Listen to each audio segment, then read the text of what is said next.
Hello everyone, welcome to Unacademy Madhya Pradesh state exams category. मैं अमित शुक्ला आप सभी के सामने उपस्थित हूँ। मध्य प्रदेश इतिहास की संपूर्ण सीरीज़ लेकर, जिसमें हम मध्य प्रदेश का परमार, मालवा का परमार, चंदेल, खजुराहो का इतिहास पूर्ण रूप से देख चुके हैं। उसमें हमने महत्वपूर्ण क्या और टॉपिक करना चाहिए उसी में से वो देख चुके हैं। साथ ही साथ अब तक जितने भी इनसे रिलेटेड कुछ प्रश्न आए हैं एमपीपीएससी में वो भी देख चुके हैं।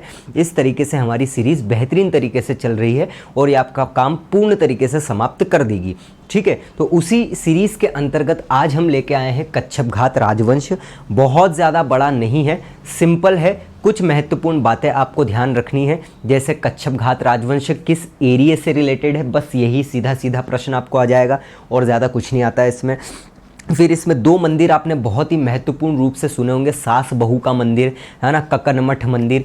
ये दोनों महत्वपूर्ण मंदिर है। सास बहू का मंदिर उनको क्यों बोला जाता है, किसके द्वारा बनवाया गया, कच्छप घात राजवंश का हल्का सा इतिहास क्या है, कुछ 2-4 शासक और कच्छप घात राजवंश लगभग 2 क्लास में ही हमारा पूर्ण रूप से समाप्त हो जाएगा। तो चलिए शुरुआत करते हैं हम कच्छप घात राजवंश की। ठीक है, उससे पहले मैं आपको बता दूं, अनअकैडमी का प्लस सब्सक्रिप्शन लेने के लिए आपको मेरा रेफरल कोड अमित93 लाइव का यूज़ करना है। इसका यूज़ करके आप मुझसे प्लस में इसी तरीके से प्रीलिम्स की अन्य यूनिट्स और मेंस भी बहुत ही अच्छे से सिस्टमेटिक रूप से पढ़ सकते हैं।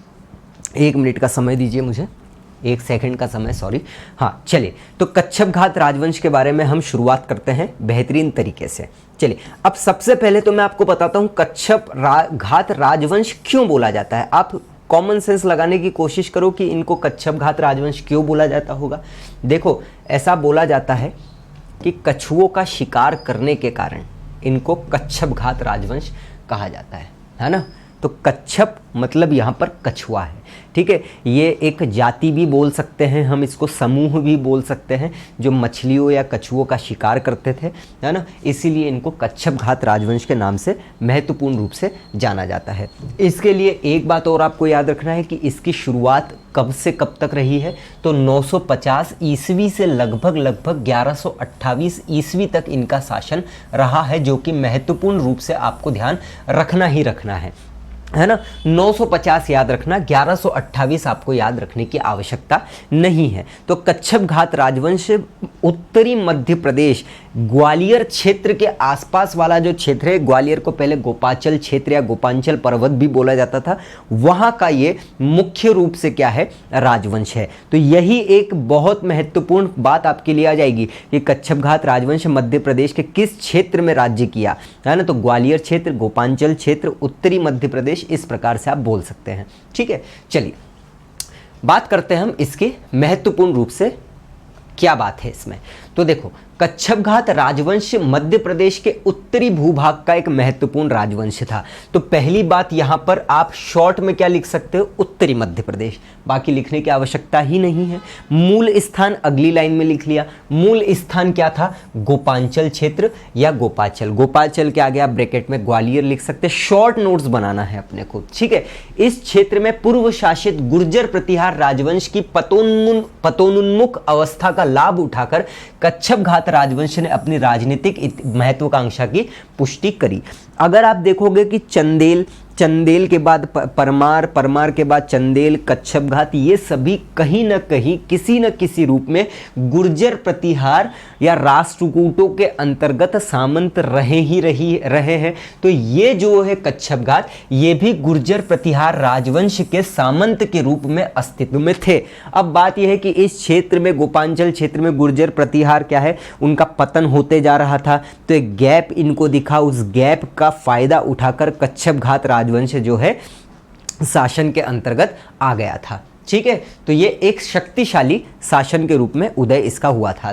तो यहां से हमको शॉर्ट में क्या लिख सकते हैं हम कच्छप घात राजवंश के लिए, 950, ठीक है, उत्तरी मध्य प्रदेश, गोपांचल क्षेत्र, गुर्जर प्रतिहार के सामंत थे। सिंपल 2 सेंटेंस में आपका पूरा का, ये पूरा ही 3 सेंटेंस में है, लेकिन आप ये एक ही लाइन में पूरा का पूरा समाप्त कर सकते हो या 10-12 शब्दों के अंतर्गत समाप्त कर सकते हो।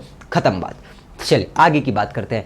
क्या माना जाता है? ऐसा माना जाता है कि जो ग्वालियर दुर्ग है या ग्वालियर दुर्ग के आसपास का जो क्षेत्र था वहां पर कोई कच्छ पानव्य जाति का अधिकार था। ध्यान से सुनना, दो बातें मैंने आपको बताई कि कछुओं का शिकार करने के कारण या फिर कच्छप नाम की जनजाति या जातियों का संहार करने के कारण इनका नाम कच्छपघात वंश हुआ है। तो वही मैं बताना चाह रहा हूं कि पहले समय में ग्वालियर दुर्ग के आसपास एक जाति थी जिसका नाम था कच्छ पानव्य। क्या? कच्छ, ये याद नहीं करना है, कॉमन सेंस से याद रखो, आप एग्जाम में नहीं आने वाला है। कच्छ पानव जाति का अधिकार था, ठीक है। अब इन्हें पराजित करके जिस शासन ने या जिस राजवंश ने सत्ता स्थापित करी या बागडोर संभाली, उसी वंश को इन्होंने कच्छपघात राजवंश कहा। तो क्या बात समझ में आई यहां पर कि कच्छपों का विनाश करने वाला या कच्छप जनजाति जो वहां पर शासन कर रही थी उनको हटाकर उन्हें पराजित कर कर जो जिस वंश ने शासन की बागडोर संभाली उसे ही कच्छपघात राजवंश कहा गया है। और एक कछुए वाली बात भी मैंने आपको बता दी है। तो सास बहु मंदिर अभिलेख ध्यान रखना, ये बहुत इंपॉर्टेंट अभिलेख है। सास बहु मंदिर अभिलेख में इस वंश को कच्छपघात तथा कच्छपारी या फिर कच्छपों का शत्रु शब्द प्रतीत होता है। तो सीधा सीधा प्रश्न आ जाएगा कि कच्छपारी या कच्छपघात या फिर कच्छपों का शत्रु कच्छपघात राजवंश के लिए किस अभिलेख में प्रयोग हुआ है? तो वो सास बहु मंदिर अभिलेख में हुआ है। तो इस बात से क्या स्पष्ट होता है कि यह राजवंश कच्छपों का शत्रु या फिर विनाश करने वाला था। तो दो पैराग्राफ को अगर हम फिर से शॉर्ट में देखें तो 950 ईस्वी के लगभग कच्छपघात राजवंश ने शासन करना शुरू किया, है ना। ये उत्तरी मध्य प्रदेश के आसपास के क्षेत्र में थे, गोपांचल क्षेत्र के आसपास गुर्जर प्रतिहार के ये सामंत रहे, पहली बात। दूसरी बात, क्या माना जाता है कि ग्वालियर दुर्ग के आसपास कच्छ पानव्य नाम की एक जाति थी जिनका संहार करके, जिनके पराजित करके जो शासन, जिस वंश ने शासन की बागडोर संभाली उसे ही हमने क्या बोल दिया? उसे ही हमने कच्छपघात राजवंश बोल दिया। That's all. और इसीलिए इन्हें कच्छपों का शत्रु भी कहा जाता है और कछुओं का शिकार वाली बात भी यहाँ पर आती है, ठीक है। चलिए, कनिंगम बहुत इंपॉर्टेंट है। कनिंगम के बारे में एग्जाम में क्वेश्चन भी आ चुका है। तो कनिंगम ने कच्छपघात को नैषद की संज्ञा दी है। किसकी संज्ञा दी है? इंपॉर्टेंट शब्द है, नैषद की संज्ञा। तो सीधा प्रश्न आ सकता है कि कनिंगम ने किसे नैषद की संज्ञा दी है? तो कच्छपघात वंश को संज्ञा दी है नैषद की, तथा इनके पूर्वज के रूप में राजा नल का उल्लेख किया है। बहुत इंपॉर्टेंट है। क्यों इंपॉर्टेंट है राजा नल? क्योंकि कच्छपघात राजवंश की 3 शाखाएं हैं, है ना। कितनी शाखाएं हैं? 3। एक तो सिहोनिया के आसपास या ग्वालियर के आसपास, एक नलपुर के और एक दुपकुंड के। तो 3 शाखाएं हमको देखनी है। तो ऐसा बोला जाता है कि पूर्वज, मतलब पूर्वज एकदम बहुत ही आगे की बात कर रहा हूं मैं, तो राजा नल का उल्लेख किया है, ऐसा माना जाता है। तो कच्छपघातों का पूर्वज राजा नल को माना गया है और कनिंगम ने इन्हें नैषद की संज्ञा भी दी है कच्छपों को। अब यही कनिंगम के अनुसार कच्छपघात राजवंश का प्रथम शासक कौन था? सूरजसेन। सूरजसेन ने आपने देखा होगा ग्वालियर दुर्ग का निर्माण करवाया। ये तो पूर्ण रूप से बात सही है। इस सेंटेंस से आप गलत मत समझना। देखो, कनिंगम के अनुसार ही इस कच्छपघात राजवंश का प्रथम शासक सूरजसेन था जो कुंतलपुरी में शासन करता था, एवं इसके इन्हीं के अनुसार, कनिंगम के अनुसार सूरजसेन ने ही तृतीय शताब्दी में ग्वालियर दुर्ग का निर्माण करवाया। परंतु इस बात का कोई ठोस प्रमाण उपलब्ध नहीं है। तो किस बात का ठोस प्रमाण उपलब्ध नहीं है? इस बात का कि इस वंश का प्रथम शासक कौन था? सूरजसेन था। इसका ठोस प्रमाण नहीं कि उन्होंने ग्वालियर दुर्ग का निर्माण करवाया था, है ना। ये बात आपको समझना है। तो ये केवल और केवल कनिंगम के अनुसार है सूरजसेन की बात, है ना, बाकी नहीं है। बाकी मेन राजा तो अपन आगे पढ़ने ही वाले हैं। तो अगर प्रश्न आता है कि कनिंगम के अनुसार कौन था, तो सूरजसेन, अन्यथा सूरजसेन नहीं लगा के आना है क्योंकि कोई ठोस प्रमाण उपलब्ध है ही नहीं। तो यहां से हमको क्या बात पता चली कि कनिंगम ने कच्छपघातों को नैषद की संज्ञा दी है, प्लस उन्हीं के अनुसार राजा नल इनके पूर्वज थे। पूर्वज वाली बात सही है, नल ही इनके पूर्वज थे। लेकिन सूरज सेन को जो इन्होंने प्रथम शासक माना है वो पूर्ण रूप से सत्य नहीं माना जाता है ना। तो सूरज सेन ने ग्वालियर दुर्ग का निर्माण कराया, तो जब हम आगे पढ़ेंगे तो अपने आप ये पॉइंट आ जाएगा। चलिए बात करते हैं चारण भाट परंपरा के अनुसार, है ना। किसके अनुसार? चारण भाट, ये एक परंपरा है ना। चारण भाट परंपरा के अनुसार कच्छपघात वंश को दाशरथी राम के पुत्र की संतति के रूप में प्रतिष्ठित किया गया है। ये आगे भी आपको आएगा। अब राम के पुत्र लव कुश आपने सुना होगा, है ना। उनके राम के पुत्र के संतति, मतलब कि राम के पुत्र के बात कर रहे हैं। संतति मतलब उनके पुत्र के रूप में प्रतिष्ठित किया गया है। मतलब समझ में आ रही है कि चारण भाट परंपरा ऐसी बोलती है कि राम के पुत्र के रूप में ये कच्छपघात राजवंश आया है। एवं अयोध्या से प्रवजित होकर इनकी एक शाखा शिवपुरी जिला नरवर में आकर निवास करने लगी और इस वंश के संस्थापक राजा नल ने नरवर में नरवर दुर्ग की स्थापना करी थी, है ना। तो सीधी सी बात है, हर एक व्यक्ति अलग अलग बात बोल रहा है, इसलिए मैं आपको बातों को समझाते हुए चल रहा हूं। कनिंगम के अनुसार तो ठीक है बात, हमने यहां पर देख लिया कि इनके पूर्वजों किसको बोलते हैं। तो चारण भाट परंपरा क्या बोलती है? चारण भाट परंपरा ऐसा बोलती है कि राम के पुत्र संतति मतलब पुत्र या उनकी आगे की पीढ़ी, तो राम के पुत्रों की संतति जो है, सीधी सी बात है, अयोध्या में ही निवास था उनका। तो ऐसा बोला जा रहा है कि कच्छपघात राजवंश पहले वास्तविकता में अयोध्या के आसपास था, वहां से उनकी एक शाखा निकलकर शिवपुरी जिले के नरवर में आकर निवास करने लगी, है ना। और उसी वंश के जो संस्थापक है राजा नल थे और इन्हीं नल ने नरवर में नरवर दुर्ग की स्थापना की थी। ठीक है, इतनी बात यहां पर समझ रहे। तो चारण भाट परंपरा क्या बोल रही है ये ध्यान रखना है आपको। ठीक है, कनिंगम ने क्या बोला है ये भी आपको ध्यान रखना है। अतः यह कहा जा सकता है कि कच्छपघात वंश का शासन मध्य प्रदेश के उत्तरी भाग में स्थापित हुआ, जिसका नेतृत्व वज्रदामन ने किया था। अब आप यहां पर कंफ्यूज बिल्कुल भी मत होना, है ना, बिल्कुल भी। क्यों, मैं आपको वापस से समझा दे रहा हूं। अगर क्वेश्चन इतना आता है कि कनिंगम के अनुसार क्या थे प्रथम शासक, तो भैया क्या हो जाएगा? सूरज सेन। ठीक है, जो कि 100% नहीं ही आएगा, ये भी ध्यान रखना। चारण भाट परंपरा के अनुसार क्या? चारण भाट परंपरा के अनुसार राम के पुत्र की संतति के रूप में ये स्थापित हुआ। इनके अनुसार कौन शासक? नल, जबकि नल पूर्वज थे, है ना। तो ये पूर्वज के रूप में ही तो बात हो रही है ना, राम के समय की बात हो रही है, तो बहुत ही पूर्वज के रूप में बात हो गई ना यहाँ पर। राम के लव कुश, फिर उनकी संतति, तो ये बहुत ही पूर्वजों के रूप में हो रही है। और ये बात यहाँ से पता चल रही है हमको कि नल यहाँ पर पूर्वज के रूप में, और यहाँ भी लगभग यही आसपास के क्षेत्र, तो पूर्वर नल तो हमको पूर्वज के रूप में पता चल रहे हैं। लेकिन चारण भाट के अनुसार क्या है? नल ही संस्थापक थे। ठीक है, तो पूर्वज के रूप में बात हो गई। लेकिन फाइनली अगर हम कहें तो वज्रदामन नाम के जो व्यक्ति है ये हमको सीधे सीधे रूप में दिखते हैं, जो कि महत्वपूर्ण है। अब इनकी अगर 3 शाखा है तो सीधी सी बात है कि तीनों के अलग अलग कोई ना कोई व्यक्ति संस्थापक होगा, लेकिन शुरुआत हमको वज्रदामन से ही करनी है, जो कि महत्वपूर्ण रूप से हमको पता चलता है।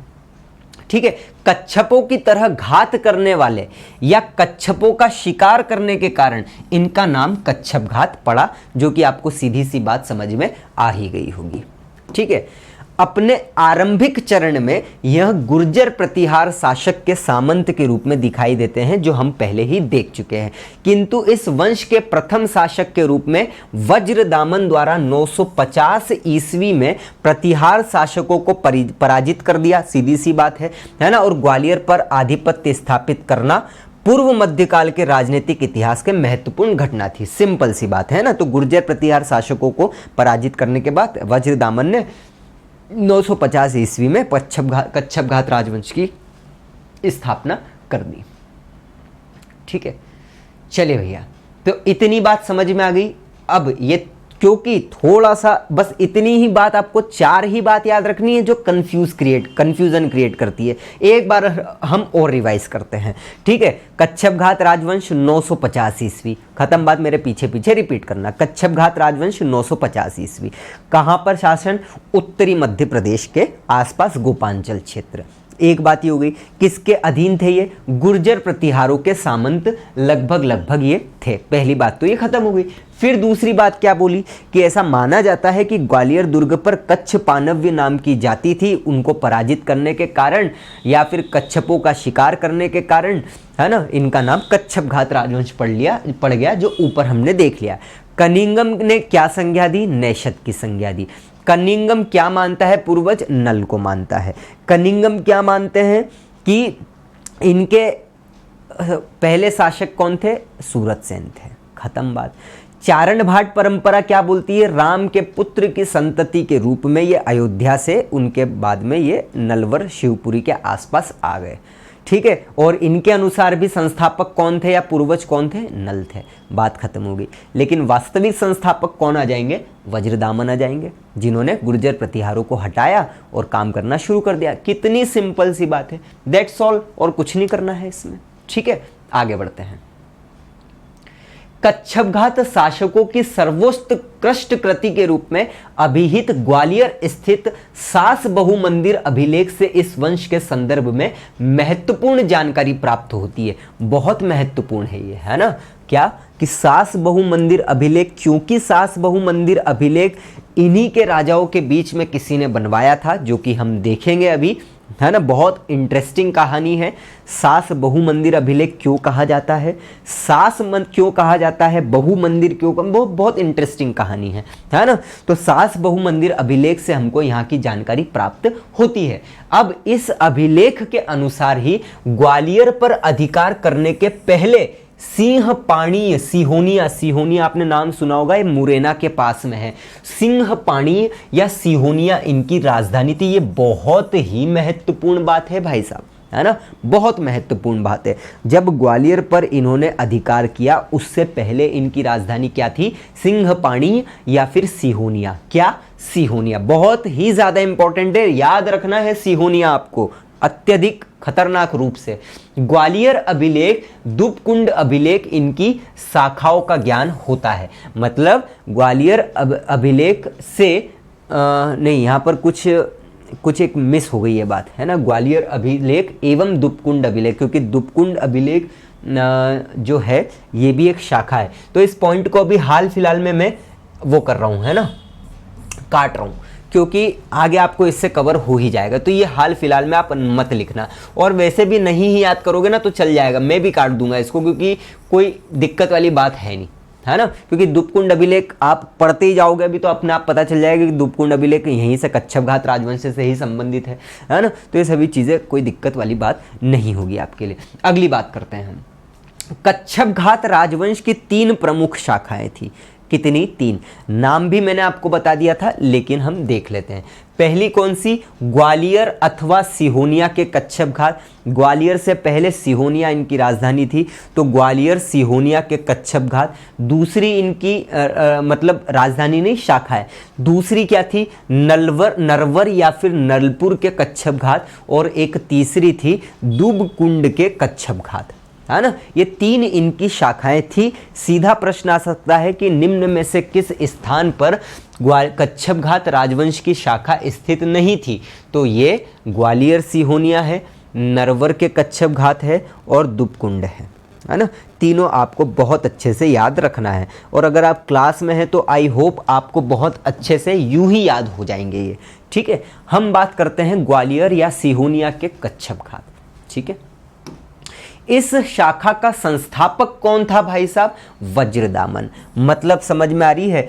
सबसे पुरानी शाखा ग्वालियर कच्छपघात, कॉमन सेंस से ही आप समझ रहे हो, क्योंकि ग्वालियर पर शासन करने से पहले इनकी राजधानी सिहोनिया थी, तो इसलिए ग्वालियर सिहोनिया के कच्छपघात इनको बोला जाता है। तो मुख्य संस्थापक कौन आ गया है? वज्रदामन। और ये महत्वपूर्ण बात है है ना। इस शाखा के इतिहास को जानने का मुख्य स्रोत कौन सा है? महिपाल का सास बहू का मंदिर अभिलेख जो है ये। अब यहां से हमको पता चल रहा है कि सास बहू मंदिर अभिलेख या सास बहू मंदिर किसने बनाया है? महिपाल ने, जो हम आगे देखेंगे। आपको याद रखना है सास बहू मंदिर अभिलेख किससे संबंधित है? तो महिपाल, है ना। ऐसे भी याद रख सकते हो, माय सास या माय बहू, है ना। तो माय से मही आपको याद हो जाएगा। अभिलेखों के अनुसार इस राजवंश का प्रथम राजा कौन को बोला जाता है? लक्ष्मण को बोला जाता है ना। लेकिन आपको फिर भी वज्रदामन ही याद रखना है, और क्योंकि लक्ष्मण का पुत्र माना जाता है वज्रदामन, कंफ्यूज होने की आपको बिल्कुल आवश्यकता है ही नहीं। क्योंकि देखो यार, ये मैं मेरे हिसाब से तो नहीं बना रहा हूँ, है ना। जो इतिहास है, अब जितना विचार है उनको भी इतिहास मिल रहा है, वो उसी हिसाब से बताएंगे। लेकिन फिर भी बहुत सुलझे रूप में आपको इतिहास बताया गया है, तो उसी को मैं भी सुलझे हुए रूप से बता रहा हूं। तो अभिलेखों के अनुसार इस राजवंश का प्रथम राजा कौन को माना जाता है? लक्ष्मण को माना जाता है। तो आप लक्ष्मण और वज्रदामन याद रखिएगा, है ना, क्योंकि दोनों एक साथ कभी नहीं आएंगे, और आ गया ना तो कुछ भी लगा के आ जाना, अपन तो सही मान के चलेंगे ही, सही करवा ही देंगे सही। तो वज्रदामन इस वंश का संस्थापक माना जाता है। सास बहु मंदिर अभिलेख किससे संबंधित है? महिपाल से संबंधित है, और अभिलेखों के अनुसार लक्ष्मण भी वंश का संस्थापक माना जाता है, या प्रथम राजा। अब देखो, राजवंश का प्रथम राजा लक्ष्मण, संस्थापक वज्रदामन, तो ये छोटी मोटी बातें आपको याद रखना है। आगे करते हैं हम वज्रदामन। ये कौन थे? तो लक्ष्मण के पुत्र एवं उत्तराधिकारी, है ना। किसके पुत्र? लक्ष्मण के पुत्र एवं उत्तराधिकारी, है ना। इसमें कुछ कंफ्यूजन मत रखना, बिल्कुल भी मत रखना, सीधी सी बात है ना। लक्ष्मण आए, वज्रदामन आए, जो भी आए, कॉमन सेंस के अनुसार आपको लगा ही देना है। और वैसे भी आपको पता है कि ऐसे प्रश्न डाउटफुल आते ही नहीं है ना। वज्रदामन लेकिन याद रखना है। लक्ष्मण के पुत्र एवं उत्तराधिकारी थे कौन? वज्रदामन, है ना। अब क्योंकि कनिंघम के ने जो समझा है वो मैंने आपको क्लियर कर दी है बात। चारण भाट परंपरा मैंने आपको क्लियर कर दी कि उसके अनुसार क्या मानना है, उसके अनुसार क्या मानना है। अब बात केवल वज्रदामन और लक्ष्मण ही बची है। तो वज्रदामन किसके पुत्र? लक्ष्मण, या लक्ष्मण के पुत्र एवं उत्तराधिकारी। सास बहु मंदिर अभिलेख में इनको छोनीपति कहा गया है। क्या बोला गया है? छोनीपति। बहुत महत्वपूर्ण है। पूर्व में इनकी राजधानी क्या थी? तो पूर्व में इसकी राजधानी सिहोनिया थी, जो हम पहले भी देख चुके हैं। परंतु गोपाद्री दुर्ग, मतलब ग्वालियर के दुर्ग पर जब अधिकार किया गया तो इसने अपनी ग्वालियर को राजधानी बना लिया। तो वज्रदामन ही वो व्यक्ति थे जिन्होंने गुर्जर प्रतिहार शासकों को हराकर सिहोनिया से अपनी राजधानी परिवर्तित करके ग्वालियर कर ली थी। ठीक है, आगे की बात करते हैं। ये खत्म हो गया। मंगल राज। मंगल राज ये थोड़ा सा बहुत खतरनाक इतिहास आ गई है बात। देखो, एक राजस्थान में एक क्षेत्र है बयाना, तो उषा मंदिर अभिलेख जो है ये यहाँ से संबंध है, वहाँ के इतिहास से संबंधित है, राजस्थान के बयाना। तो क्या हुआ है कि राजस्थान के बयाना में जो उषा मंदिर अभिलेख है, उस अभिलेख में एक मंगल राज नामक व्यक्ति के बात का पता चलता है या विवरण मिलता है, और विद्वान ऐसा मानते हैं कि वो मंगल राज यही मंगल राज है। तो इसमें इतनी ही बात याद रखनी है और कुछ भी याद नहीं रखना है। ठीक है, कुछ भी याद नहीं रखना है, आएगा भी नहीं, केवल नाम याद रखना, मंगलराज। ठीक है, आगे की बात करते हैं। कीर्तिराज, इन्होंने शिव को समर्पित एवं मंदिर सिहोनिया मुरैना में बनवाया था, जिसे ककन मठ के नाम से जाना जाता है। आप ककन मठ मंदिर देखना एक बार, बहुत अच्छा लगेगा आपको। इतना पुराना मंदिर है, आप सोच लो कितना पुराना मंदिर है ना। और बेहतरीन लगेगा, मतलब आनंद आ जाएगा देख के आपको वीडियो में ही, है ना। जाने की तो बात फिर अलग ही हो जाएगी। तो ककन मठ मंदिर किसने बनवाया था? कीर्तिराज ने। है कहाँ पर ये? सिहोनिया के मुरैना में। ककन मठ मंदिर कच्छप घात वंश के लिए बहुत अच्छे से याद रखना है। स्थापत्य कला में यही प्रश्न आ जाएगा सीधा सीधा कि ककन मठ मंदिर कहाँ है या किसने बनवाया। तो कीर्तिराज ने बनवाया। आप कैसे याद रख सकते हो? आपके काका की कीर्ति, है ना। आपके काका मतलब नाना जी, है ना, काका की कीर्ति। तो काका की कीर्ति आप ऐसे याद रख लेना। ठीक है, तो इन्होंने किससे समर्पित है ककन मठ मंदिर? तो शिव को समर्पित है। तो शिव को समर्पित ककन मठ मंदिर जो है कीर्तिराज ने बनवाया था। कहाँ पर? सिहोनिया मुरैना में। ठीक है। मूलदेव जो व्यक्ति है, इनको क्या बोला गया है? भुवनपाल एवं त्रैलोक्यमल कहा गया है। किसमें? सास बहु मंदिर अभिलेख में। इनके समय एक व्यक्ति था जिनका नाम था मनोरथ, है ना। ये कहाँ से आए थे, ये मथुरा से आए थे, कहाँ पर, ग्वालियर में आए थे। और ये एक हिसाब से इनके मुनीम थे, है ना, या सीए थे। आय व्यय का लेखा जोखा देखता था कौन, मनोरथ नामक व्यक्ति। ठीक है, किसका लेखा जोखा देखते थे, आय व्यय का, मूलदेव के, है ना। देवपाल, अब देवपाल के बारे में इतनी बात आपको याद रखनी है कि इनको दान करने में कर्ण से भी बड़ा कहा गया है। ठीक है, धनुर्विद्या में पार्थ से भी महान, मतलब अर्जुन से भी महान कहा गया है। और सत्य में युधिष्ठिर से भी श्रेष्ठ कहा गया है। यहाँ पर उद्देश्य लिख दिया गया है गलती से, लेकिन वो युधिष्ठिर से भी श्रेष्ठ बोला गया है ना। तो इतनी बात यहाँ पर महत्वपूर्ण है। एक बार रिवाइज कर लेते हैं, बीच में आप स्क्रीनशॉट भी ले लेना बेहतरीन तरीके से, है ना। अच्छे से याद हो जाएगा आपको, बेहतरीन मज़ेदार रूप से याद हो जाएगा, है ना। तो चलिए सुनो जरा। कच्छप घात के बारे में अपने को कहाँ से बात पता चल रही है, सास बहु मंदिर अभिलेख से। ठीक है, पहले इनकी राजधानी क्या थी, ग्वालियर से पहले सिंहोनिया, जो कि मुरैना में स्थित है। ठीक है, अगली बात छोड़ दो। कितनी शाखाएं, कुल 3 शाखा, ग्वालियर एवं सिंहोनिया के कच्छप घात, नरवर नलपुर के कच्छप घात और धूपकुंड के कच्छप घात। ठीक है, ग्वालियर सिंहोनिया के कच्छप घात का शासक अपन ने किसको माना है, वज्रदामन को। लेकिन कई अभिलेखों में और क्या भी माना जा रहा है, लक्ष्मण माना जा रहा है। तो वो भी याद रखना, क्योंकि लक्ष्मण के पुत्र है वज्रदामन। सास बहू का मंदिर अभिलेख किससे संबंधित है, तो भैया बहुत महत्वपूर्ण बात है। शुरुआत के 10 फैक्टों में ये एक फैक्ट आएगा। तो सास बहू मंदिर अभिलेख महिपाल से संबंधित है।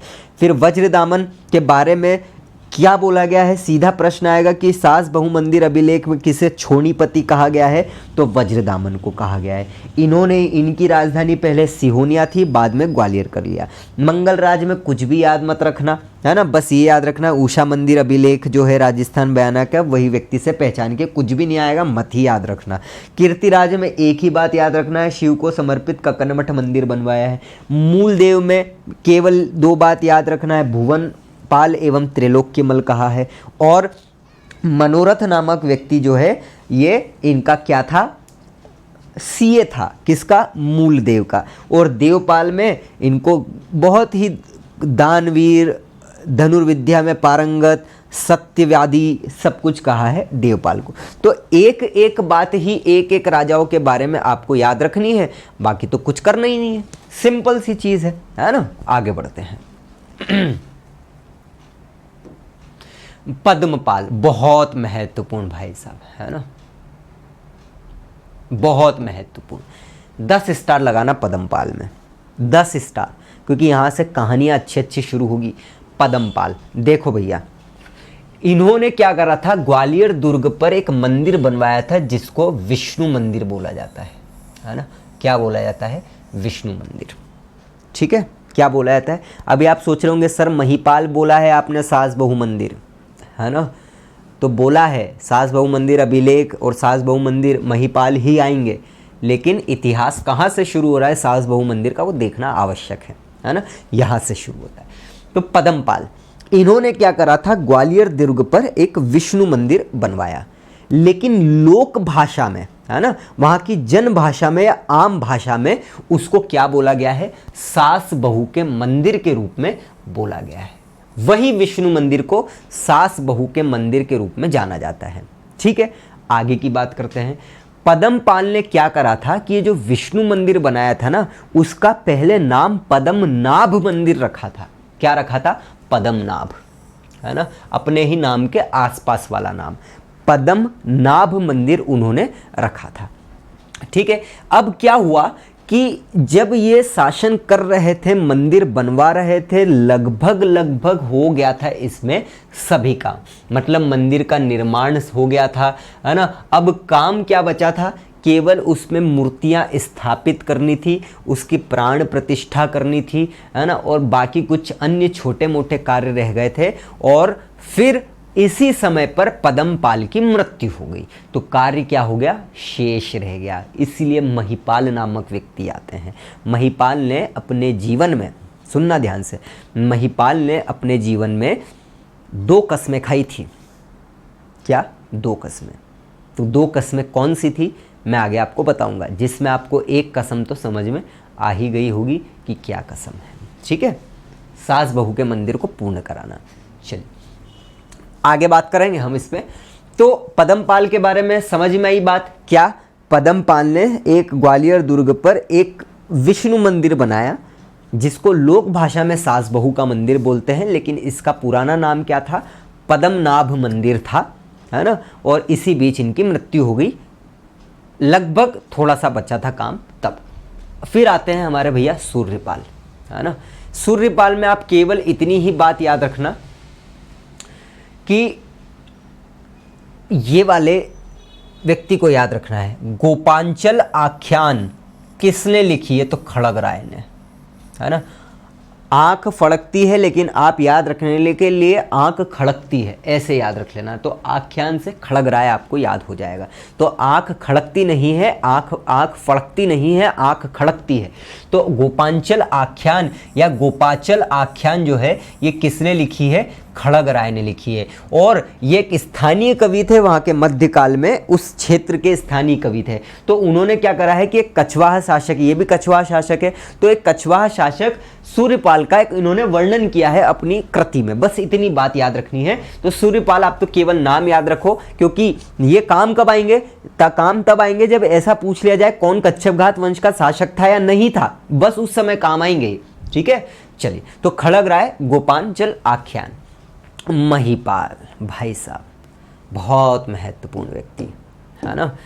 तो देखो सास बहु मंदिर अभिलेख में इन्हें सूर्य जनित और सूर्य नप नंदन की उपाधि दी है, और इन्हें ग्वालियर का अधिपति भी कहा गया है। बहुत महत्वपूर्ण व्यक्ति है भाई साहब, है ना। पद्मनाथ के बाद ये व्यक्ति बहुत महत्वपूर्ण है, महिपाल। तो सास बहु मंदिर अभिलेख में इन्हें क्या बोला गया है, सूर्य के समान, सूर्य जनित और सूर्य नप नंदन की उपाधि प्रदान करी गई है, और ये ग्वालियर के अधिपति भी कहलाते हैं। अब देखो और भी क्या बोला है इन्हें, भुवने कमल एवं कच्छ पारी कुल भूषण। इन्हीं नामों से आप समझ सकते हो कि ये कितने महत्वपूर्ण व्यक्ति है ना। सीधे सीधे महिपाल ही आपको इतना ही याद रह गया ना कि महिपाल सबसे महत्वपूर्ण व्यक्ति थे कच्छप घात वंश में। तो आप उपाधि इन्हीं की लगा के आ जाओगे, इन्हीं का उत्तर दे के आओगे आप, है ना, क्योंकि ये ही महत्वपूर्ण व्यक्ति है। शोणीपति और ये एक आदि उपाधि अभी तक हमने देखी है। ठीक है, तो इन्हें भुवने कमल एवं कच्छ पारी कुल भूषण भी कहा गया है। तो 4 उपाधि इनकी हो गई है, एक तो सूर्य जनित, सूर्य नपनंदन, भुवने कमल एवं कच्छ पारी कुल भूषण। ठीक है, राज्याभिषेक जब ये सिंहासन पर बैठ रहे थे, है ना, हाँ देखो अभी हटा देता हूं मैं, वरना आप पढ़ लोगे इसे। महिपाल ने अपने जीवन में जब ये शासन करने आए या राज्याभिषेक इनका हो रहा था, तब राज्याभिषेक के समय इन्होंने 2 कसम खाई थी, है ना। क्या कसम, 2 कसम खाई। क्या कसम खाई कि भैया जो पद्मनाथ ने सास बहू का मंदिर, जिसे हम ओरिजिनली पद्मनाभ या विष्णु मंदिर कहते हैं, उसको मैं पूर्ण कराऊंगा, मूर्तियों की स्थापना और प्राण प्रतिष्ठा करवाऊंगा। ये पहला उनका कसम थी, है ना, प्रतिज्ञा ली थी उन्होंने। और दूसरी कसम ये थी कि मैं अपने पुत्री का विवाह काम रूपी देवता के समान किसी व्यक्ति से करवाऊंगा। तो ये इनकी 2 कस्में थी। ठीक है, तो यही हमने लिखा है कि राज्याभिषेक के समय महिपाल ने 2 प्रतिज्ञा ली। प्रथम प्रतिज्ञा की क्या थी कि अपने चाचा पद्मपाल द्वारा निर्माण किए गए, मैंने नाथ बोल दिया है ना, पद्मपाल द्वारा निर्माण किए गए पद्मनाभ की पूर्णता हेतु शेष कार्य को पूरा करवाना है। और दूसरा ये बोल दिया कि अपनी कन्या का विवाह ये कामदेव के समान सुंदर राजपुत्र से करेंगे। ये इनकी 2 कसम थी, है ना। तो पद्मपाल और नाथ याद रखना, थोड़ा आप नाथ मत लिख लेना, ठीक है। तो ये 2 प्रतिज्ञा थी। अब समझना, यहां से आपको समझ में आएगा कि सास बहू वास्तविकता में इस मंदिर को क्यों बोला जाता है ना। सास बहू का मंदिर इसे क्यों बोला जाता है वास्तविकता में। देखो महिपाल ने मंदिर के, क्योंकि आपको पता है कि केवल सास बहू के मंदिर में सिर्फ और सिर्फ पद्मपाल के समय सब काम हो गया था, लेकिन सिर्फ मूर्तियों की प्राण प्रतिष्ठा सिर्फ करवानी थी। तो जब महिपाल आए तो उन्होंने प्रतिज्ञा लेने के अनुसार क्या कर दिया कि गर्भगृह में मूर्तियों की प्राण प्रतिष्ठा करवा दी। ठीक है, अब पद्मपाल ने मूलतः बैकुंठ का मंदिर बनवाया था, मतलब विष्णु मंदिर बनवाया था, बैकुंठ का मंदिर बनवाया था, है ना। परंतु जब उनकी मृत्यु हुई तो महिपाल ने इसमें कुछ चेंजेस कर दिए, परिवर्तन कर दिए। ठीक है, कैसे परिवर्तन कर दिए? क्योंकि पद्मपाल ने मूलतः बैकुंठ का मंदिर बनाया था। एक बार और पूरा रिवाइज कर लेंगे हम। तो इन्होंने चेंजेस करते हुए क्या करा कि दो देवताओं की मूर्ति प्रतिष्ठा कर दी वहां पर। कहां पर? सास बहू के मंदिर में। अब ये दो मूर्तियां कौन कौन सी थी? एक थी बैकुंठ की और एक थी अनिरुद्ध की। ठीक है, एक कौन सी थी? बैकुंठ की और एक अनिरुद्ध की। और यही अनिरुद्ध जो है, इन्हीं को पद्मनाभ नाम दिया गया है ना। इन्हीं को क्या नाम दे दिया गया?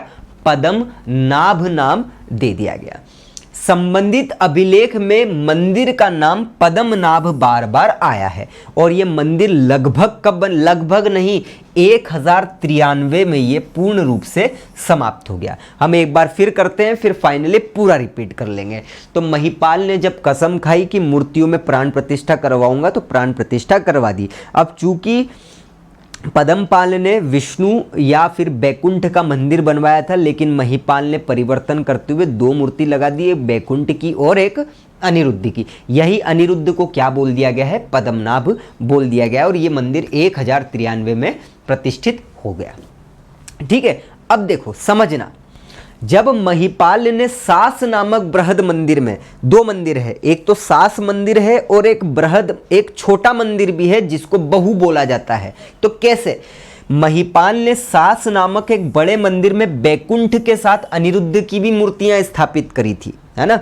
सास मंदिर बड़ा था, तो बड़े मंदिर में उन्होंने बैकुंठ एवं अनिरुद्ध दोनों की मूर्तियां स्थापित कर दी एक साथ। ठीक है, एवं अनिरुद्ध की एक अन्य मूर्ति के लिए अपेक्षाकृत एक लघु मंदिर का निर्माण करवा दिया, जिसे बहू के मंदिर के नाम से जाना जाता है। बात समझ में आई? तो एक बड़े मंदिर सास मंदिर में बैकुंठ और अनिरुद्ध की एक मूर्ति लगा दी, और अनिरुद्ध की एक और मूर्ति के लिए छोटा मंदिर का निर्माण करवा दिया, जिसका नाम उन्होंने क्या रखा? बहु मंदिर। तो सास बहु मंदिर।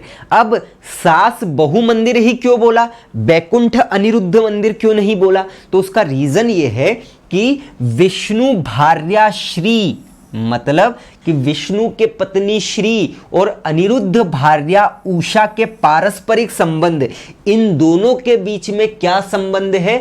सास और बहू का। विष्णु मतलब बैकुंठ की भार्या श्री और अनिरुद्ध की भार्या कौन? उषा। इन दोनों में सास बहू का संबंध है, इसलिए बड़ी में सास और छोटे में बहू, और वास्तविकता में इसलिए लोक आधार पर इसे सास बहू के मंदिर के नाम से जाना गया। तो ये है पूरा का पूरा इतिहास किसका? सास बहू के मंदिर का। ठीक है, तो एक बार अपन इसको वापस से एक साथ एक सांस में और अच्छे से देखने की कोशिश करेंगे, जिससे आपको और पूर्ण रूप से सास बहू के मंदिर के बारे में समझ में आ जाए। ये इंटरेस्टिंग स्टोरी है ना। बहुत ज़्यादा इतिहास तो इसका नहीं ही आना है किसी भी रूप में, लेकिन मेंस में ये ज़रूर आ सकता है सास बहू के मंदिर के बारे में, तो आप लिख भी सकते हो, है ना।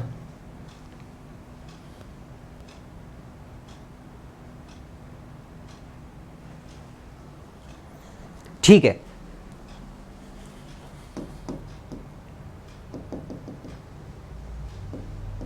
हाँ, तो देखो क्या हुआ था। पद्मपाल ने क्या करा? पद्मपाल ने ग्वालियर दुर्ग पर एक विष्णु का मंदिर बनाया या बैकुंठ का मंदिर बना दिया। उसको उन्होंने क्या नाम दे दिया? या फिर उसको नाम नहीं दिया, उसको सास बहू का मंदिर जन आधार पर या लोक भाषा में या आम भाषा में सास बहू का मंदिर बोल दिया गया। ठीक है, अब हुआ ये कि इसको पद्मनाभ मंदिर भी कहीं कहीं ये आ जाता है ना। क्या नाम आ जाता है? पद्मनाभ मंदिर भी। कैसे? तो अपन देखते हैं, है ना। लेकिन हुआ ये कि ये कार्य लगभग पूर्ण हो गया, लेकिन मूर्तियों की प्रतिष्ठा मात्र करनी बाकी थी, और इसी बीच इनका निधन हो गया। निधन होने के बाद कुछ समय बाद महिपाल नामक व्यक्ति आते हैं, जो इनके क्या थे? भतीजे थे, है ना, पदमपाल के, है ना, महीपाल इनके चाचा थे, मतलब महीपाल पदमपाल के भतीजे थे और पदमपाल महीपाल के चाचा थे। तो जब महीपाल आए, कौन कितनी कसम खाई थी इन्होंने? 2 कसम खाई थी, है ना, राज्याभिषेक के समय। पहली कसम क्या खा ली? पहली कसम ये खाई कि भैया जो हमारे चाचा पदमपाल जी ने मंदिर की स्थापना करी थी, बैकुंठ का मंदिर या विष्णु का मंदिर, उसको मैं पूर्ण रूप से समाप्त करवाऊंगा, मतलब बनाऊंगा, पूरा करूंगा, निर्माण पूरा करवाऊंगा। और दूसरी बात क्या कि मैं अपनी कन्या का विवाह काम रूपी देवता के समान किसी व्यक्ति से करवाऊंगा। तो दूसरी बात तो छोड़ दो, है ना, पहली बात पर आते हैं अपन पूर्ण रूप से। तो अब हमने क्या देखा? हमने ये देखा कि महीपाल जब आए तो उन्होंने मूर्तियों की प्रतिष्ठा तो करवा दी, है ना। अब आपको पता है कि मूल रूप से पदमपाल ने क्या करा था? बैकुंठ का या विष्णु का मंदिर इसे बनाया था। किसे? सास बहू का मंदिर जिसे बोला जाता है। लेकिन जब इनकी मृत्यु हुई और जब महीपाल आए तो उन्होंने इसमें कुछ परिवर्तन कर दिए, और परिवर्तन करने पर इन्होंने क्या कर दिया कि 2 मूर्ति लगा दी, बैकुंठ की और अनिरुद्ध की, और वही अनिरुद्ध को पद्मनाभ कहा जाता है और इस प्रकार से ये पद्मनाभ मंदिर के नाम से भी जाना जाता है। अब क्या हुआ? अब हुआ ये कि एक मंदिर, बड़ा मंदिर है जिसे सास का मंदिर कहा गया है। सास एक बृहद मंदिर था, सास एक बड़ा मंदिर था, ठीक है, और एक बहु मंदिर का भी अलग से निर्माण करवाया जो कि अपेक्षाकृत छोटा था। अब हुआ ये कि एक बैकुंठ और एक अनिरुद्ध की मूर्ति इन्होंने क्या कर दी? सास मंदिर में लगा दी, है ना। अब अनिरुद्ध की एक और मूर्ति, अनिरुद्ध की एक और मूर्ति कहां पर लगा दी? उन्होंने लगा दी एक छोटे मंदिर, बहु मंदिर में, है ना। तो इस प्रकार से हुआ क्या कि बैकुंठ की भार्या है, विष्णु की भार्या श्री, है ना, विष्णु की पत्नी श्री, और अनिरुद्ध की भार्या जो है, क्या नाम था उनका? उषा। तो इनके दोनों के बीच में संबंध क्या है? सास और बहू का। और इन दोनों के पारंपरिक संबंध के कारण ही या जनश्रुतियों में इस परंपरा के आधार पर ही इसे हम सास बहू का मंदिर कहते हैं, और इस प्रकार से ये सास बहू के मंदिर के नाम से विख्यात हुआ। ठीक है, चल, तो ये बात होती है खत्म। तो यही हमने देखा है ना, और आई होप आपके दिमाग में घुस गया होगा। स्क्रीनशॉट आप ले लेना इसमें। तो महीपाल के बारे में इतनी जानकारी अवश्य रूप से आपके पास होनी चाहिए।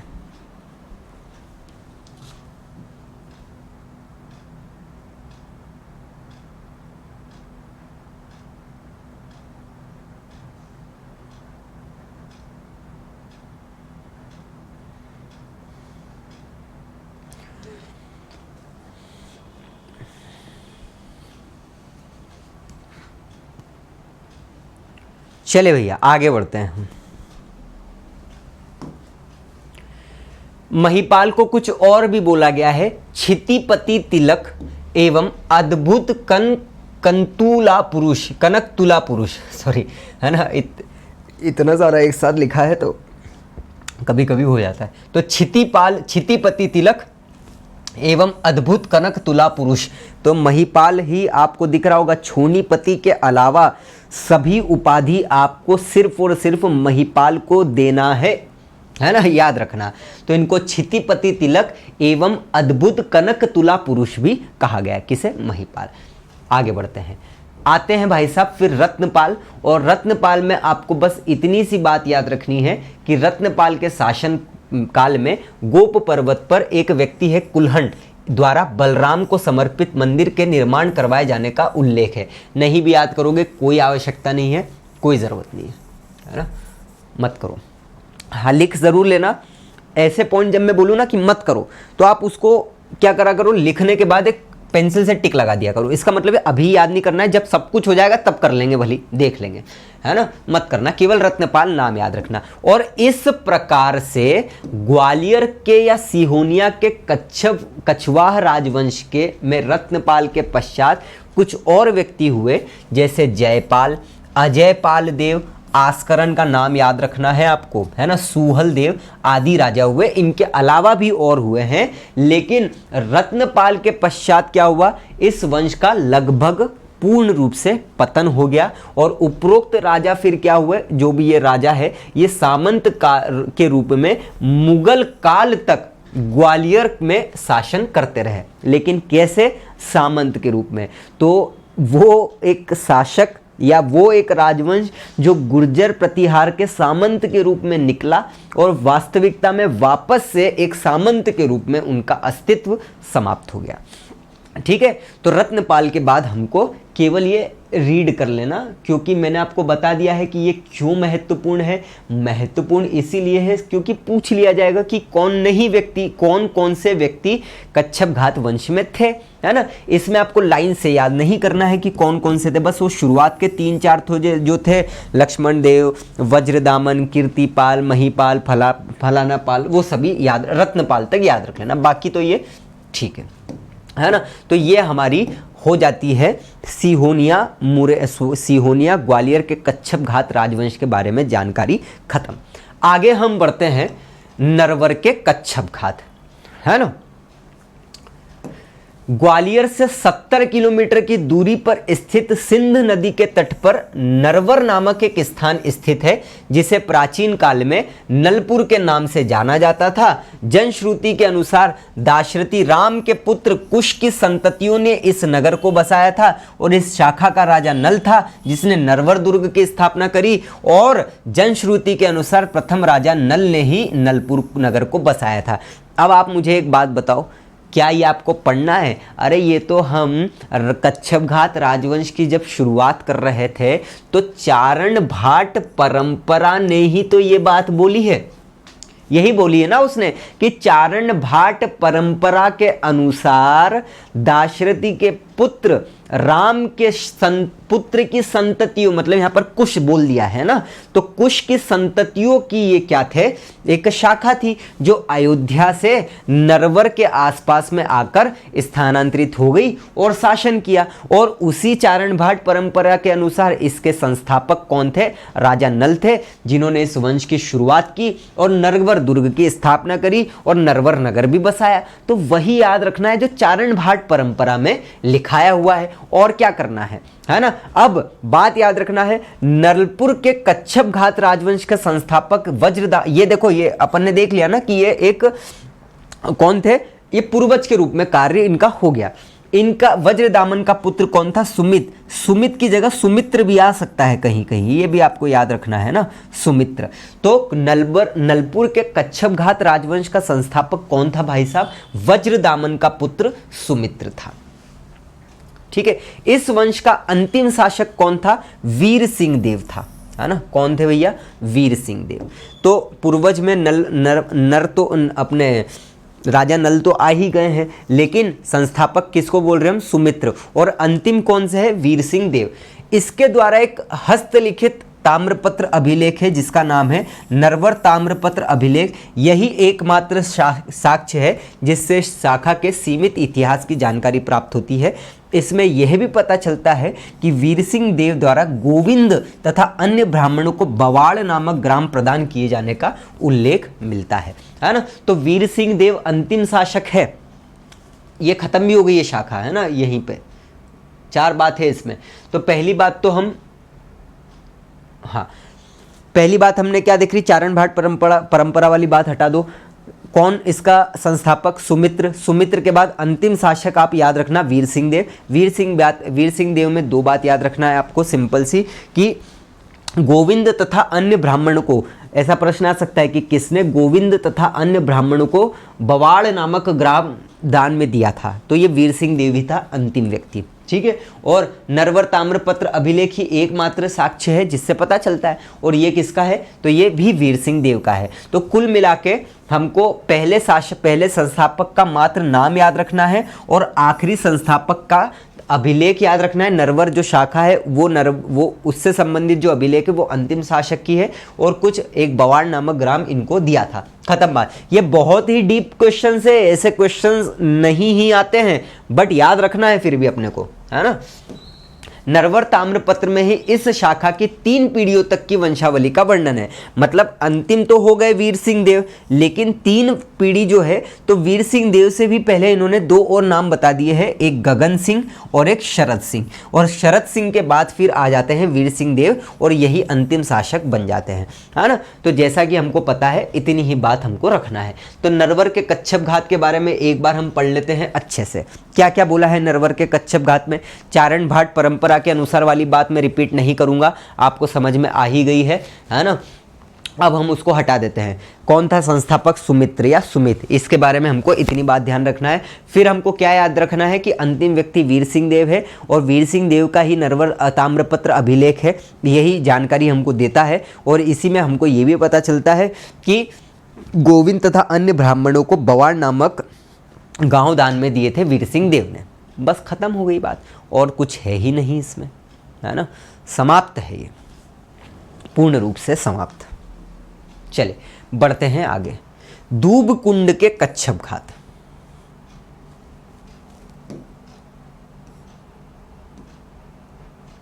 है ना। कौन से भैया? दूब कुंड के कच्छप घात।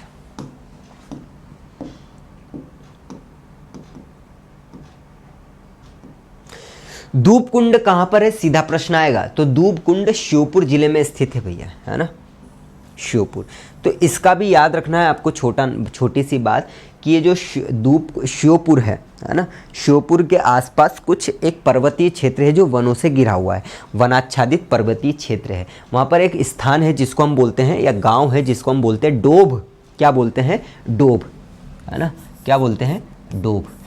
डोभ में ही एक छोटा सा कुंड बना है, आसपास एक कुंड बना है, उसको क्या बोला गया है? डोभ कुंड बोला है, क्योंकि डोभ गांव के पास में है डोभ कुंड। लेकिन इसी गांव को ब्रिटिश काल में अपभ्रंश उसका होता गया और वो दूब कुंड लिखा जाने लगा, और इस तरीके से इसका नाम दूब कुंड कहलाता है। एग्जाम में तो नहीं आएगा, है ना, बस याद रखना, बस इतना याद रखना कि दूब कुंड कहाँ है? श्योपुर जिले में स्थित है। ठीक है, आप इस पेज का स्क्रीनशॉट ले लो।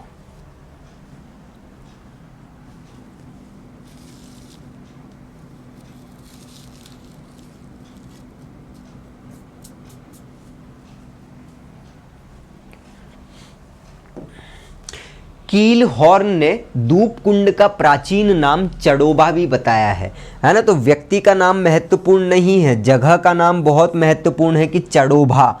चडोबा किसका प्राचीन नाम है? दूब कुंड का, या फिर श्योपुर का भी बोला जा सकता है, हालांकि नहीं बोला जाना चाहिए, बट क्योंकि दूब कुंड श्योपुर में है तो इससे संबंध दर्शाया जा सकता है। तो चडोबा जो है, तड़ोबा नहीं, चडोबा।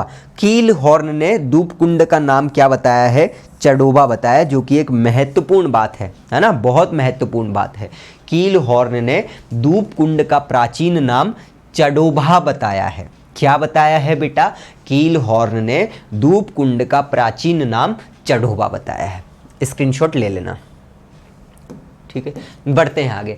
वज्र दामन ने जब गांधीनगर, अब ये देखो यार, मैंने इसको बहुत सर्च करने की कोशिश करी, बट ये पॉइंट मिला नहीं है, ये गांधीनगर ही लिखा हुआ है ना। अब गांधी है कि गांधीनगर है, लेकिन वो गांधीनगर नहीं है जो आप समझ रहे हो।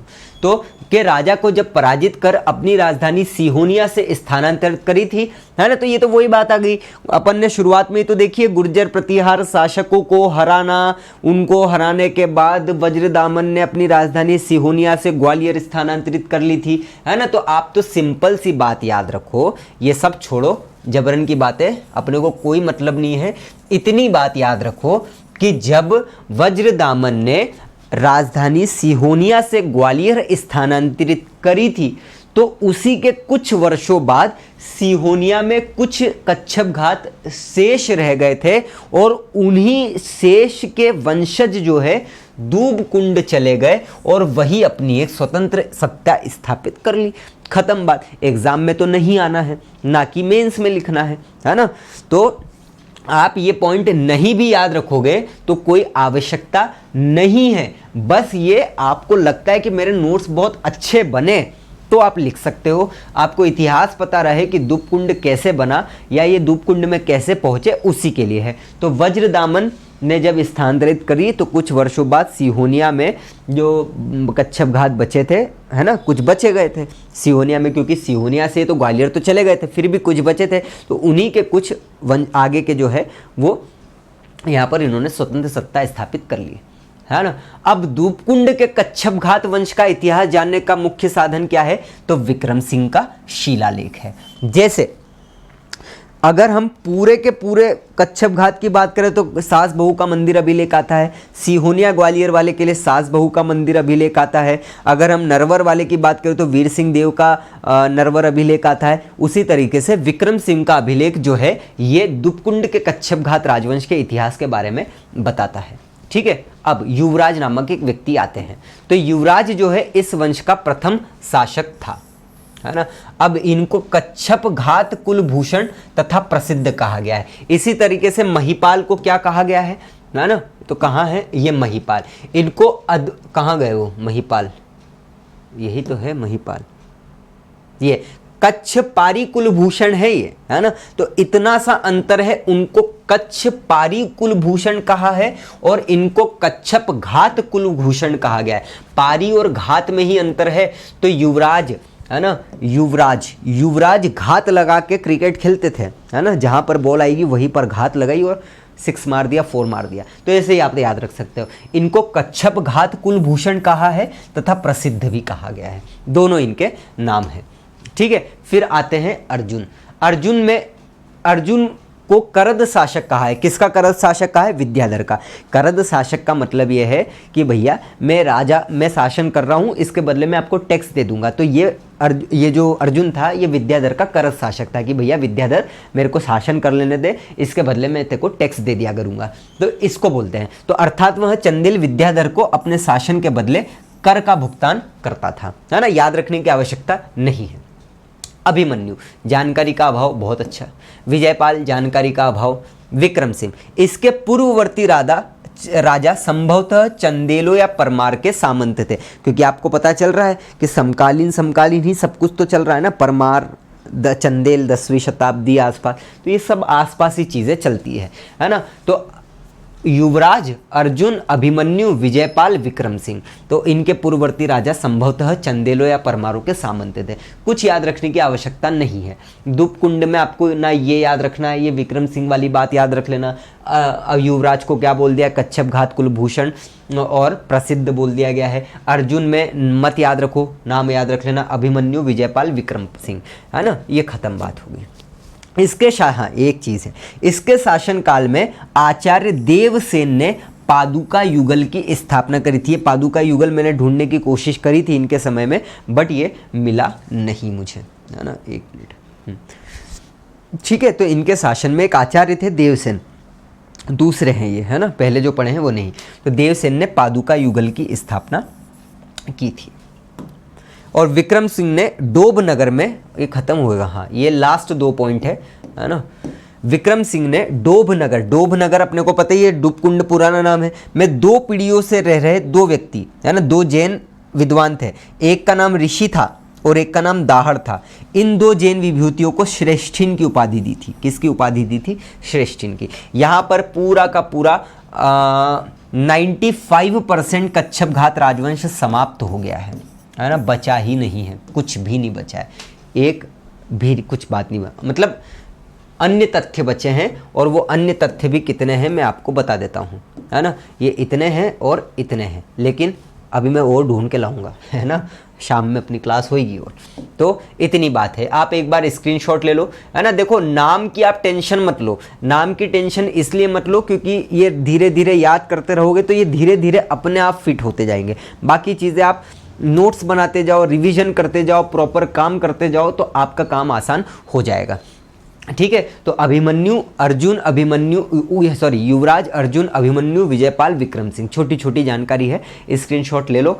ये काम होता है आपका समाप्त लगभग, ठीक है। चलिए तो मिलते हैं अपन अगली क्लास में, और अगली क्लास में हम कच्छप घात राजवंश को पूर्णतः लगभग समाप्त कर ही देंगे, ठीक है। सब्सक्रिप्शन के लिए रेफरल कोड ध्यान रखिएगा। 3 राजवंश हमने समाप्त कर दिए हैं, अगले राजवंश पर हम अगली क्लास में आगे बढ़ने वाले हैं। जय महाकाल, जय हिंद, जय Bharat. Thank you so much.